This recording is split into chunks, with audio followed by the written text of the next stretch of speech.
Every year, over £40 billion is stolen from the UK's public purse. But up and down Britain, there's an army of fraud fighters battling to win it back. We managed to recover over £108,000. We intercepted a potential fraud of £20 million. You just can't go about stealing money and hope to get away with it. From paying for the police and our health service, filling in potholes and emptying our dustbins, to making sure everyone has a roof over their head. We all pay our taxes for that. To go into the hands of a criminal is a really despicable thing. These local services we all depend on are under more pressure than ever. The council had no money left. I just felt sick to my stomach. The investigators' mission has never been more vital. We're like dogs with bones. We won't let it go. We will find you, we will prosecute you, and we will take your assets off you. The Fraud Squad are on the case.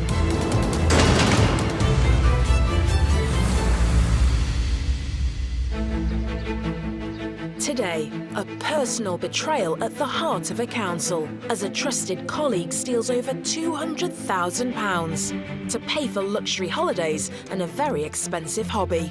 It was just horrendous knowing that somebody had sat opposite you, lying to you, misleading you and manipulating you for their benefit. And a woman who claims she can barely move to pocket £500,000 in benefits is caught out in spectacular style. Out of that chair quickly and smoothly, and now she's dancing with her partner. This is not someone who's severely disabled.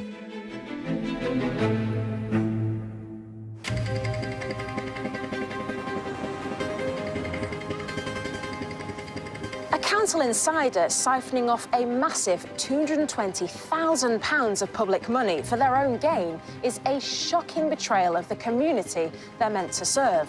But when that person has been a colleague or even a friend, the betrayal is not only public, it's intensely personal. It is unbelievable.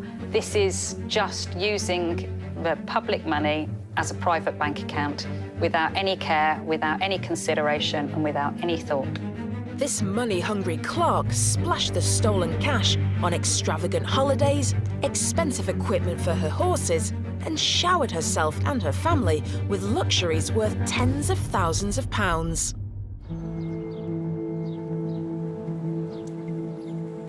Rugeley in Staffordshire is a small market town. It has a population of nearly 25,000 people and a town council that oversees public services that are important to its residents. We deal with the very small things that matter to local communities. Play areas, it could be allotments, it could be public events. Hello, Rugeley Town Council, can I help you? Hilary Goodread joined the town council as the town clerk in 2017. Starting a new job here was exciting. I was brought in to do a specific job of sorting out the governance and the accountability for the council, and it was exciting times. I relished the challenge, and everybody seemed really friendly. Working directly below Hilary is her new colleague, Rebecca Mason, who has worked as the assistant town clerk for several years. Rebecca had been an employee here since 2008. She'd been the constant over quite a few years and was trusted, completely and utterly trusted. Rebecca holds a position of responsibility, and one of her main duties is to administer the town council's finances. She was very knowledgeable about her job. You had confidence in her. She was there to advise, she was there to report back to the finance committee. She had those responsibilities to the council, to the councillors, and most importantly, to the members of public. Hilary and Rebecca quickly form a close friendship. When I started, Rebecca made me feel incredibly welcome because I was only coming in for a few hours each week. The councillors had agreed that I could bring my dog in with me, and Becky was absolutely loved having my dog in the office, always very kind and good to him. She was just very nice, very human, very personable. And as their friendship blossoms, Hilary learns that Rebecca has an all-consuming and costly private passion. She certainly had 2 horses, possibly 3 or 4. She'd stabled them and they were in full livery. So she would go and see them first thing in the morning, and then she'd come to work, and then she'd go back in the evenings and take her daughter riding. At weekends, her whole social life revolved around the horsey world in Staffordshire, really.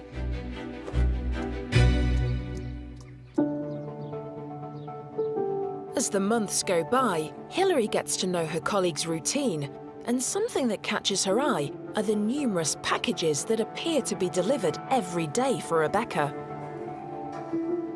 Packages would arrive and she would quite happily say, oh, this is another horse blanket for this one horse. Or there'd be clothes that would arrive and she'd say, yeah, this is for my daughter for riding. And every day there'd be boxes. So I did on one day ask her and say, what is it with all of this? You know, how on earth can you afford all the horses? I mean, I knew what she got paid, so I was just a bit bemused that the spending of her didn't really match what I knew would be the income into the family. Hilary's gut is telling her that something isn't right. But Rebecca has a bulletproof explanation. Her response was that her father had left and he was a barrister in Barcelona in Spain, and he had guilt issues. So he would be paying for the horses and for everything that supplied the horses. Hilary gives her colleague the benefit of the doubt. I didn't know Rebecca that well and took it at face value that that must indeed be what was happening. But horses aren't the only thing Mason splurges on. Despite her modest salary, the assistant town clerk appears to fancy herself part of the jet set. Her favourite place to go would be Turkey, so she would go off and take her mother and her daughter. Nothing unusual in that, though in 2018 she went on holiday and she was booked into a hotel and then announced partway through the holiday she didn't like the hotel that they were staying in, so they were going to move to a better hotel further down the road. Which I thought, well, that would have cost quite a bit of money because she'd already got the one hotel booked.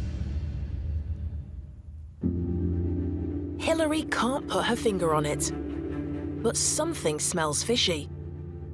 How she afforded it did cross my mind.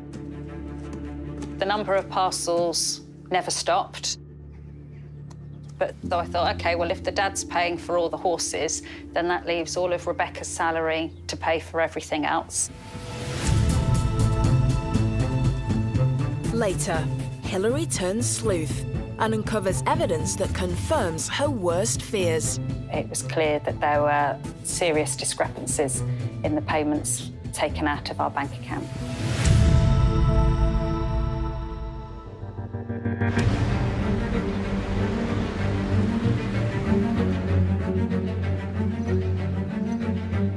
When we fall on hard times, the public purse is there as a safety net, to give us a roof over our head, to help pay our bills, to fund carers to look after us when we need it most.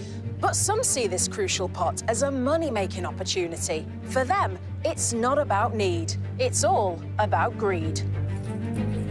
She just wanted to grab as much money as she can.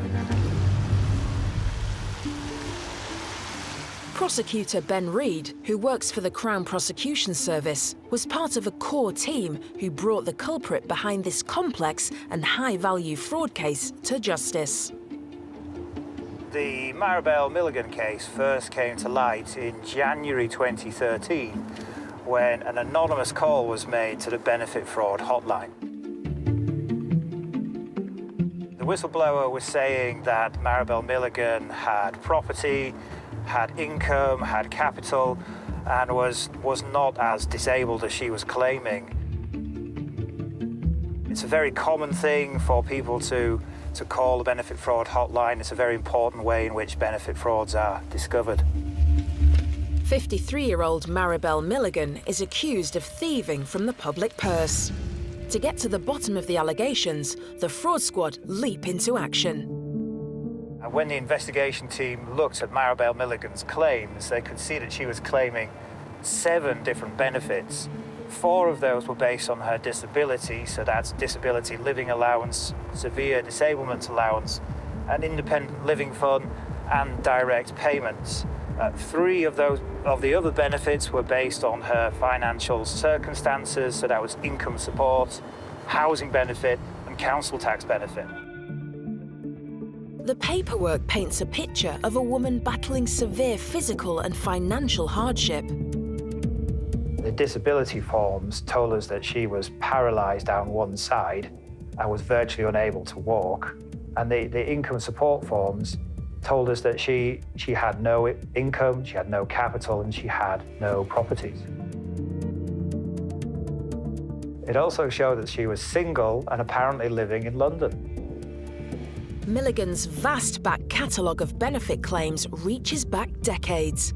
If the whistleblower's claims are true, the loss to the public purse could be devastating.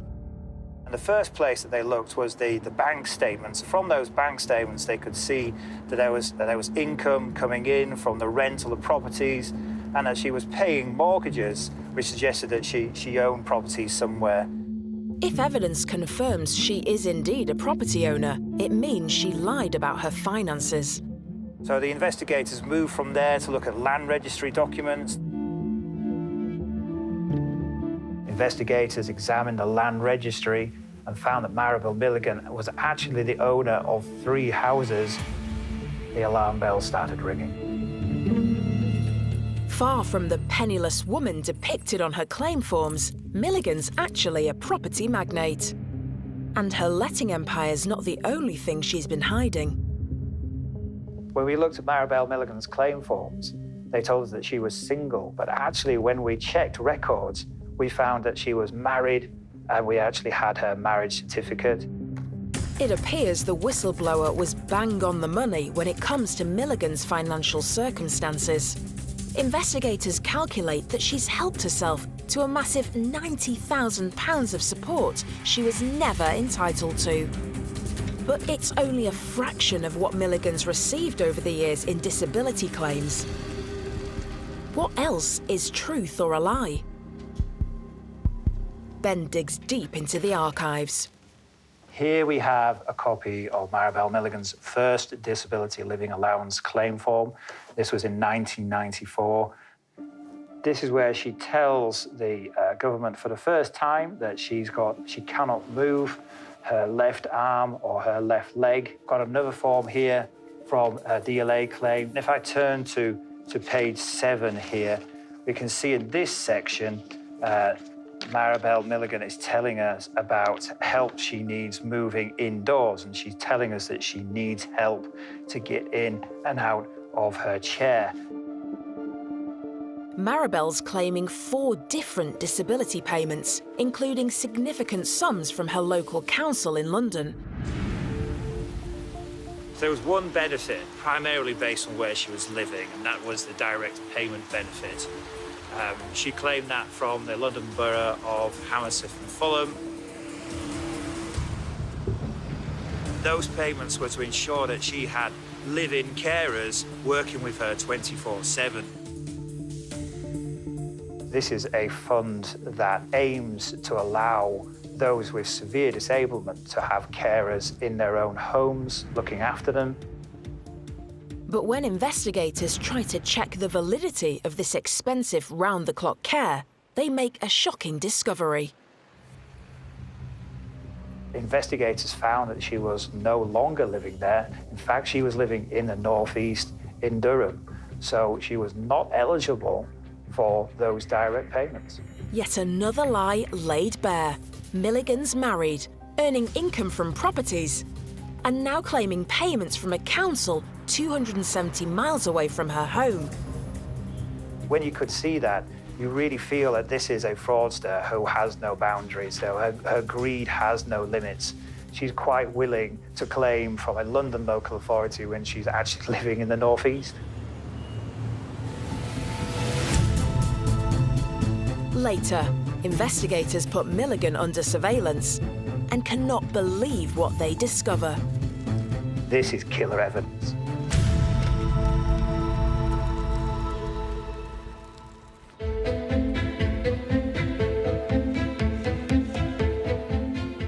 Ashley, Staffordshire, Town Council clerk Hilary Goodread has growing concerns about her assistant. Rebecca Mason has worked for the council for over a decade. She'd been the constant over quite a few years and was trusted, completely and utterly trusted.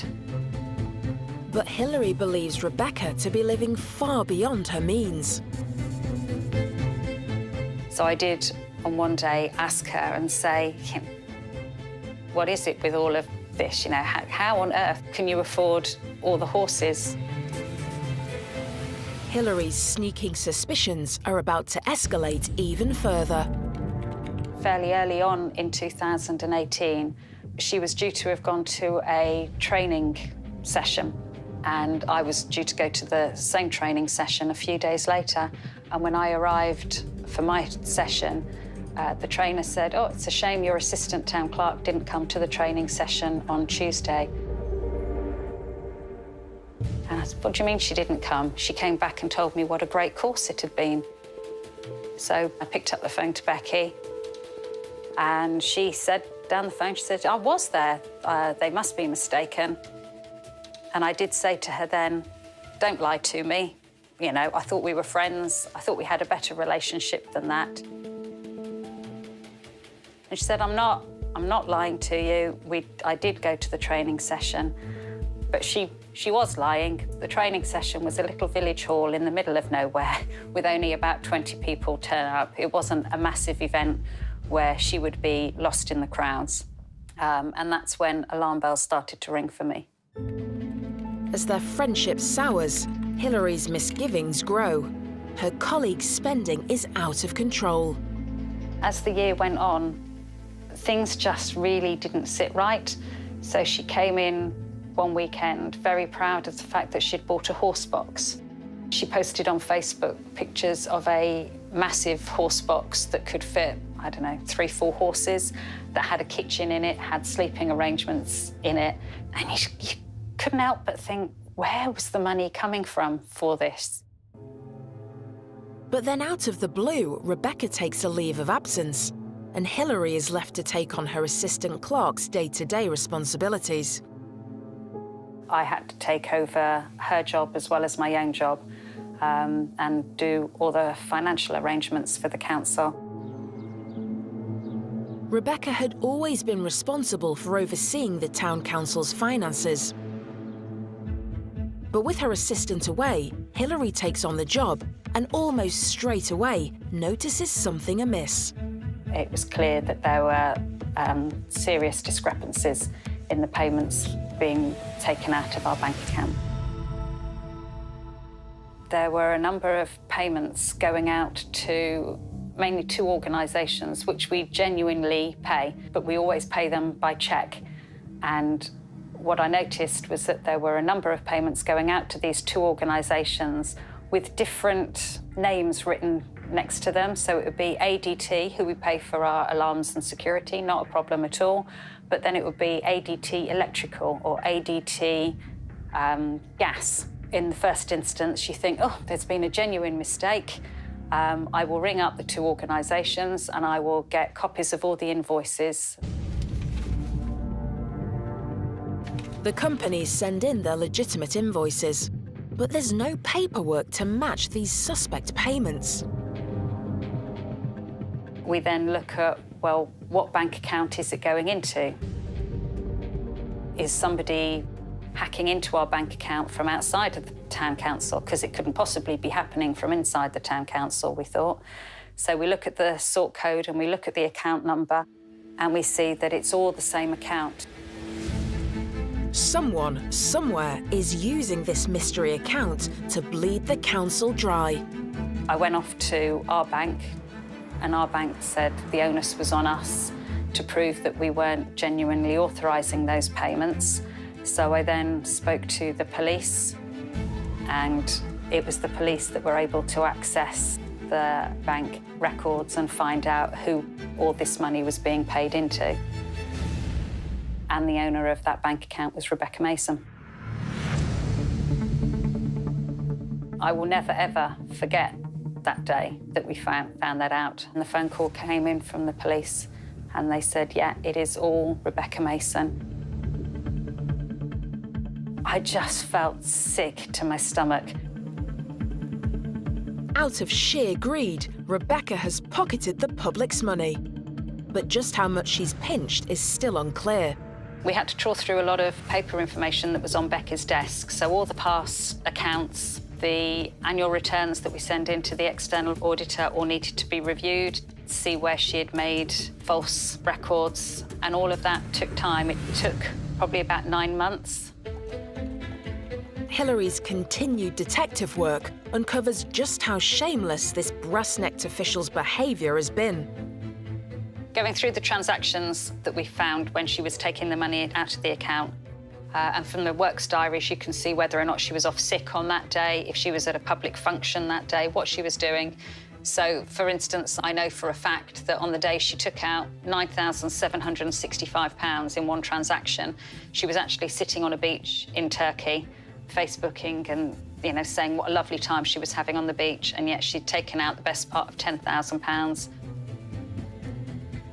How she spent the money, the investigator identified that it was £17,000 on cars and travel, £20,000 on clothes, £20,000 on dining out, £133,000 on household items. It is unbelievable. This is just using the public money as a private bank account without any care, without any consideration, and without any thought. Mason has helped herself to an eye-watering £220,000 of public funds. I just sick to my stomach, absolutely sick to my stomach that anybody could do that, not only to me, but to the council, to the members of the public that pay their council tax. As a direct result of this callous clerk, the council has had to shelve vital regeneration projects intended to improve the lives of local people, including plans to rebuild 2 children's playgrounds and restore the town's much-loved theatre. In May 2019, Rebecca pleads guilty to the fraud, and a month later, she's sentenced at Stafford Crown Court to 4 years in prison. Whether she had remorse or not, I have no idea. She'd shown no remorse as she sat next to me in the office taking £20,000 out for a horse box. She showed no remorse as she stood next to the local MP and switching on the Christmas lights, having just taken out just under £1,000. I can only assume that the tears that were in her eyes were more as for what she was losing rather than remorse for the actions that she had done.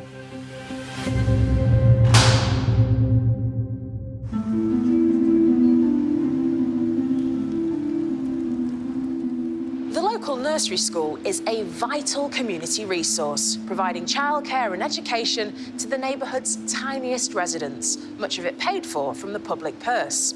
When a selfish nursery volunteer thinks stealing much-needed funds will be child's play, the fraud squad soon teach her a lesson. The task falls to Detective Sergeant Mark Cannoner of Kent Police. For us, it was of fundamental importance that we got our evidence correct and that we brought her to justice for her crimes. Bapchild, Kent, a peaceful village home to just over 1,000 people. At the tiny local nursery school, run by a dedicated team, a new chair has just taken over. The first thing that person did was start checking the books. And one particular cost in the records catches her eye.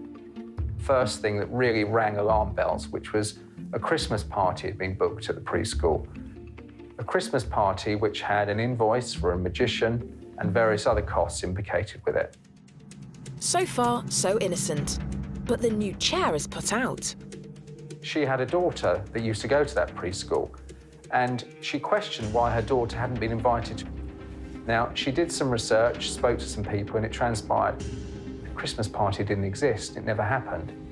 So that was the first issue that they identified was potentially something not quite right here. The party was just an illusion, but the money that paid for it was real enough. Is someone using smoke and mirrors to steal from the budget? The nursery teams sound the alarm with Kent County Council, who provide a large portion of the preschool's funding. So KCC diligently went over every invoice, every payment, and what they identified was a series of frauds. Fraudulent invoices, fake letters, and fake emails. These suspicious documents all link back to one person, Kerry Goldsmith. For nearly a decade, Kerry was a trusted volunteer treasurer at the nursery, responsible for overseeing all money matters. But just 4 months before suspicions are aroused, she resigns. Because she was so trusted, she would actually convince her colleagues to sign en masse blank cheques, convincing them that, in fact, she could make the whole process a lot more effective and efficient by getting payrolls out a lot quicker. The actual fact was she was greasing the wheels of her own fraud. With the rabbit out of the hat, it looks like this well-liked volunteer has been seriously fiddling the books, and a substantial amount of the nursery's vital funds appear to be missing. Time to involve the police. So this case first came to Kent Police in September 2019, after Kent County Council approached us to say that a volunteer, Kerry Goldsmith, had been systematically defrauding the nursery for a period of time. Mark and his experienced team are quick to get to work and start wading through Kerry's phony accounts. Now, part of that process is quite painstaking. It involves us looking at every invoice, every receipt, every email, so that we can paint a picture through a time. It takes the fraud squad months to sort through and separate the legitimate invoices and letters from the stack of counterfeits Kerry has meticulously forged. Here we have what was perceived to be the first suspicious invoice, the magician, for the alleged perfect party package at Christmas. This was back in 2017. And as I look here, £160 for 2 hours of magic, balloons and games. I mean, this is unbelievable. She's obviously done her research, Kerry. She's looked on the magician's website, all the information she needed, and from there she doctored a fraudulent invoice to the value of £180. There were many, many invoices. Such examples were for some building work where supposedly a local company did some renovation work at the preschool. Well, we know that wasn't the case after undertaking inquiries, yet the invoice showed a bill for a large amount of money. And in fact, the reality was no building work had taken place, simply an invoice had been created to allow Kerry to then write out the same amount on a cheque paid directly into her bank account. This is a carefully planned and deliberate fraud, going to elaborate lengths to create ways of stealing more and more money. As well as fake invoices, Kerry's also mocked up official letters. This is from Kent County Council, from their planning department. This is where Kerry has supposedly created an opportunity to get £1,155 for herself on the premise of continued requirement for planning consent. So, looking at the letter, signed off with a very generic signature. Just little telltale signs. The phone number's slightly wrong, the email is slightly different font to the rest of it, and the actual Kent County Council looks a little bit grainy in comparison to the font of the rest of it. Kerry has had 10 years as trusted treasurer to perfect her tricks. Lo and behold, a few days later, there's a cheque for £1,155 made payable to Kerry Goldsmith. So it's blatant, yet she's trying to create that audit trail behind what she's done. To confirm just how many of these documents have been conjured up, the police contact all the businesses Kerry has supposedly received invoices from.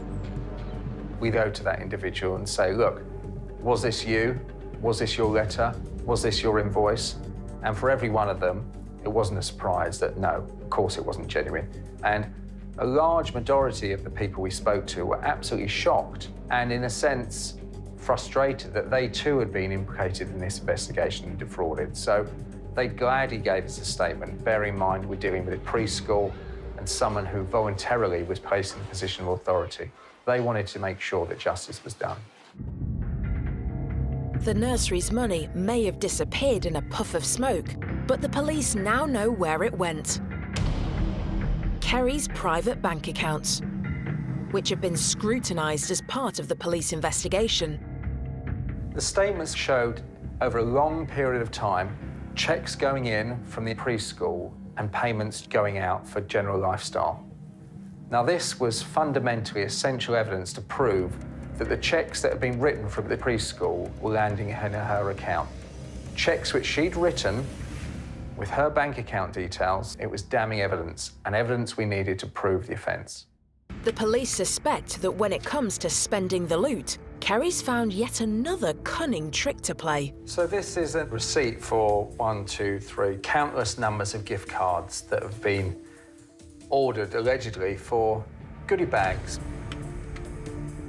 Kerry tried to pass these gift cards off as genuine presents for the nursery workers. But the value of the vouchers bought way exceeds any perks received by the staff. Whilst we were never able to prove per se that those gift cards were spent by Kerry, it's fair to assume that these were her everyday treats, clothing, furniture, you name it.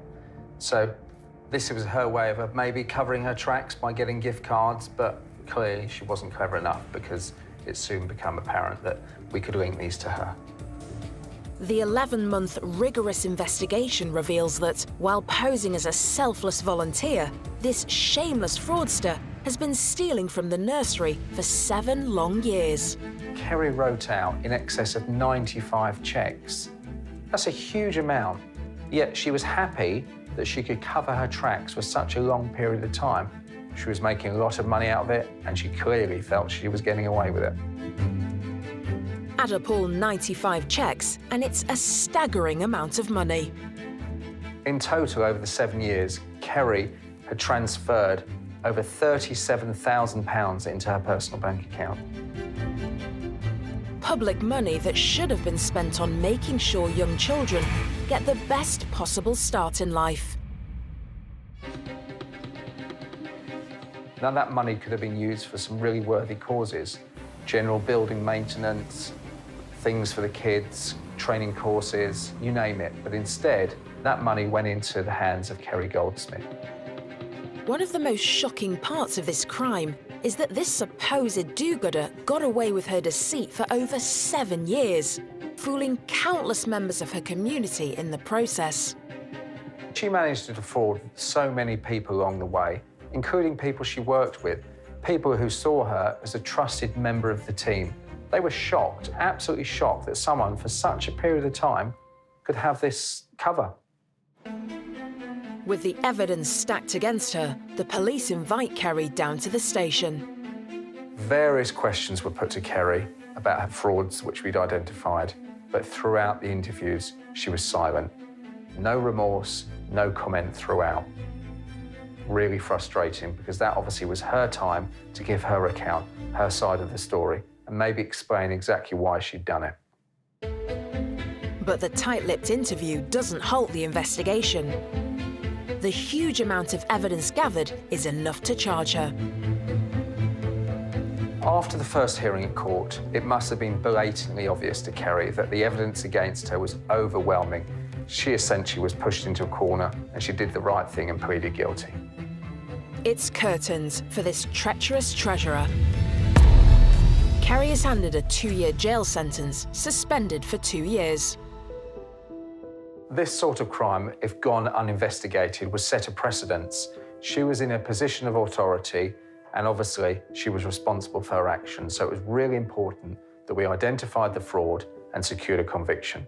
A really good feeling knowing that after all the painstaking work, the result came in time. Because ultimately, we come to work to make a difference. Despite the devastating blow to its finances, the preschool lives on and has secured its future by merging with the local primary school.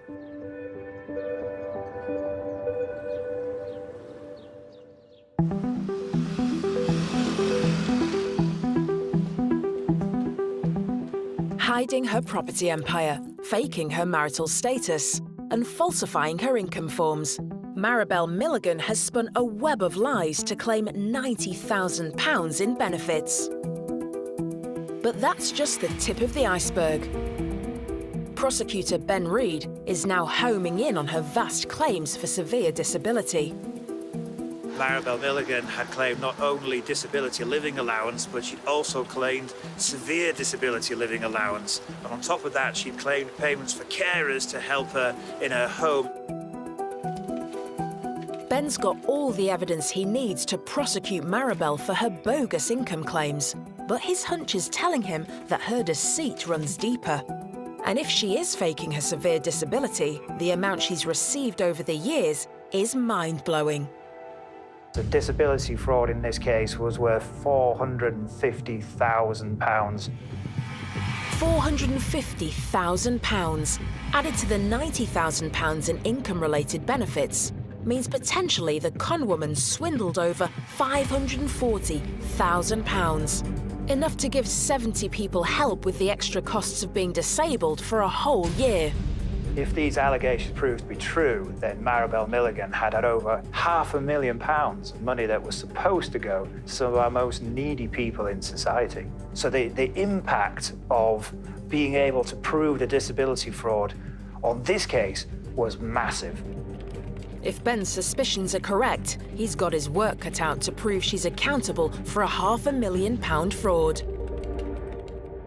So we tried to build a case on the disability fraud, and our first step was to surveil Maribel Milligan, to watch her and see what she was doing. Investigators needed proof to see what her true capability was. So they started surveillance, watched her moving about. By keeping a watchful eye on her every move, could this be the breakthrough needed to prove she's lying? That surveillance only showed us that she was sat in a wheelchair, being pushed around by a partner. When we reviewed that together, the investigator and the prosecutor, it was not strong enough to build a case. We needed more evidence if we were going to take that part of the case to court. The team have hit a brick wall. I knew that we needed to find material that showed she was lying about her disability. And my advice was very quickly, go and arrest Maribel Milligan and search her home and see what you find. And what they discover is a treasure trove. The investigators were really shocked by what they found. They found that her home had no adaptations for someone who was disabled. They found evidence of a lavish lifestyle. For example, they found that the floors were made out of marble and that the steps each had their own lighting. All that disability allowance has been funding her luxury living. But there was an even more shocking secret hiding in the attic. And when they got to the top floor of that house, they found that Maribel Milligan had created her own massage business with all the equipment to boot. Maribel's certainly been massaging the truth. But her massage business and her rental income from her various UK properties aren't the only assets she's been building. When the investigators searched Maribel Milligan's address, they found property records. So here we have one of the documents that was seized when written in Spanish.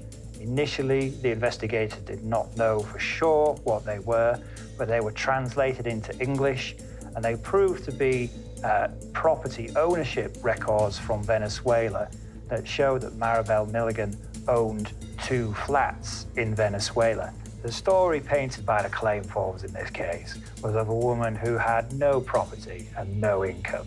But the reality is that she had 2 flats in Venezuela, 3 houses in England. She had rental income. She was trying to establish her own business as a masseuse.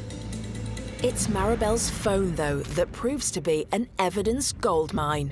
Here we have the photographs that were taken. They show her undertaking activities that are simply not compatible with her claim to disability living allowance. For example, this first photograph here, we've got a picture of her swimming in the sea. She doesn't appear to be supported. We then got a series of photographs that show Maribel Milligan working as a masseuse.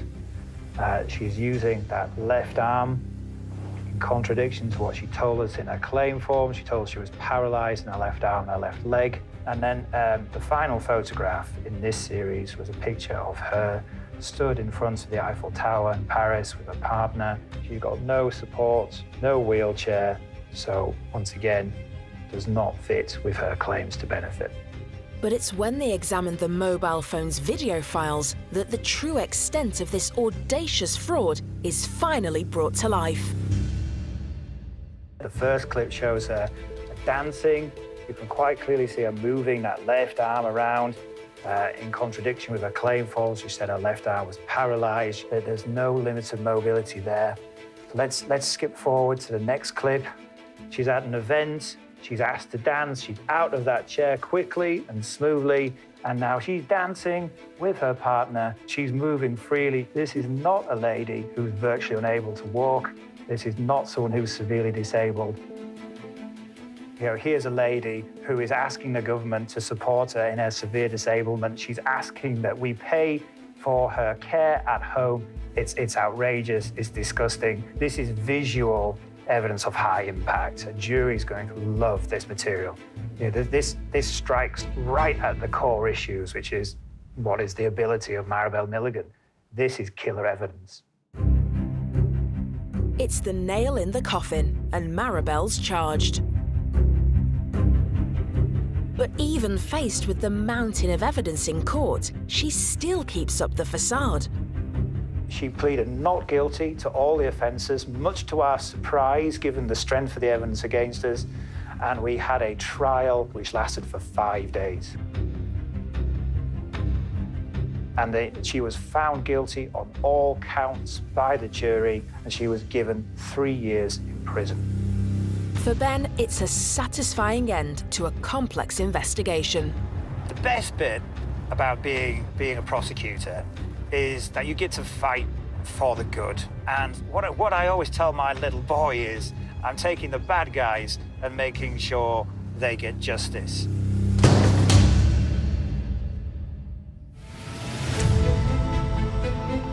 Join us again when our investigators weed out even more shameless fraudsters. It was the largest attempted fraud that I had seen in my career.